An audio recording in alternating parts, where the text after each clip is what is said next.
So guys ಇವತ್ತು ಬೆಳಗ್ಗೆನೇ ಲಾಗ್ನ start ಮಾಡ್ತಾ ಇರೋದು ಜೊಮೆಟೊ ಮಾಡೋದಕ್ಕೆ ಹೋಗೋಣ ಅಂತ ಹೇಳ್ಬಿಟ್ಟು ಹೋಗಿ ಜೊಮೆಟೊ ಎಲ್ಲ ಮಾಡಿಕೊಂಡು ಮತ್ತೆ ರಿಟರ್ನ್ ರೂಮಿಗೆ ಬಂದಿದ್ದು ಸಂಜೆ ರೂಮಿಗೆ ಬರ್ತಾ ಇದ್ದಂಗೆ ಒಂದು ವಿಡಿಯೋ ಶೂಟ್ ಮಾಡಬೇಕು ಅಂತ ಹೇಳ್ಬಿಟ್ಟು ವಿಡಿಯೋ ಶೂಟ್ ಮಾಡೋದಕ್ಕೆ ಟ್ರೈಪಾಡ್ ಎಲ್ಲ ಸೆಟ್ ಮಾಡಿಕೊಂಡೆ.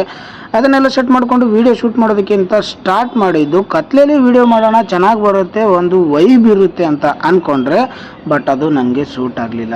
ಮೀನ್ಸ್ ಅದು ಸರಿಯಾಗಿ ಬರ್ತಾ ಇರಲಿಲ್ಲ. ಎಡಿಟ್ ಮಾಡಿ ನೋಡಿದಾಗಲೂ ಕೂಡ ಅದು ಕರೆಕ್ಟ್ ಅನ್ನಿಸ್ಲಿಲ್ಲ. ಮತ್ತೆ ರಿಟರ್ನ್ ಆ ವಿಡಿಯೋನೇ ಶೂಟ್ ಮಾಡಬೇಕಾಯ್ತು. ಮತ್ತೆ ಲೈಟ್ ಹಾಕ್ಕೊಂಡು ಅದಕ್ಕೆ ಏನೇನು ಬೇಕಾಗಿತ್ತು ಎಲ್ಲ ಅಡ್ಜಸ್ಟ್ ಮಾಡಿಕೊಂಡು ಟ್ರೈಪಾಡ್ ಅಡ್ಜಸ್ಟ್ ಮಾಡಿ ಮತ್ತೆ ಅದನ್ನು ಶೂಟ್ ಮಾಡೋದಕ್ಕೆ ಸ್ಟಾರ್ಟ್ ಮಾಡಿಕೊಂಡೆ. ಆ ವಿಡಿಯೋನ ಶೂಟ್ ಮಾಡ್ತಾ ಇದ್ದಂಗೆ ನನ್ನ ಹತ್ರ 2-3 ಕಂಟೆಂಟು ರೆಡಿ ಇದ್ದಿದ್ದರಿಂದ ಊರಿಗೆ ಹೋಗಿದ್ದೆ, ಮಾಡೋಕ್ಕಾಗಿರಲಿಲ್ಲ.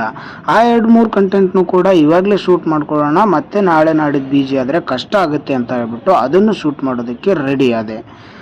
ಒಂದ್ರ ಮೇಲೊಂದು ಇದೇ ಥರ 2-3 ಕಂಟೆಂಟ್ನ ಶೂಟ್ ಮಾಡಿಕೊಂಡು ನಾನೇನೇನೆಲ್ಲ ರೆಡಿ ಮಾಡಿಟ್ಕೊಂಡಿದ್ನೋ ಅದನ್ನೆಲ್ಲವನ್ನು ಕಂಪ್ಲೀಟ್ ಮಾಡಿದೆ. ಮತ್ತು ಆ ವಿಡಿಯೋನ ಎಡಿಟ್ ಮಾಡಿ ಅಪ್ಲೋಡ್ ಕೂಡ ಮಾಡಿದ್ದೀನಿ. ಇನ್ಸ್ಟಾಗ್ರಾಮಲ್ಲಿ ಹೋಗಿ ನೋಡಿದ್ರೆ ನಿಮ್ಗೆ ಸಿಗುತ್ತೆ, ಅದು ಇದೇ ಐಡಿಯಲ್ಲಿ ಕೂಡ ಅಪ್ಲೋಡ್ ಆಗಿದೆ. ಆ ವಿಡಿಯೋ ಇಷ್ಟ ಆಗಿದ್ರೆ ಮತ್ತೆ ಮುಂದೆ ಇದೇ ಥರ ವೀಡಿಯೋಸ್ ಬರುತ್ತೆ, ನೋಡ್ತಾ ಇರ್ರಿ.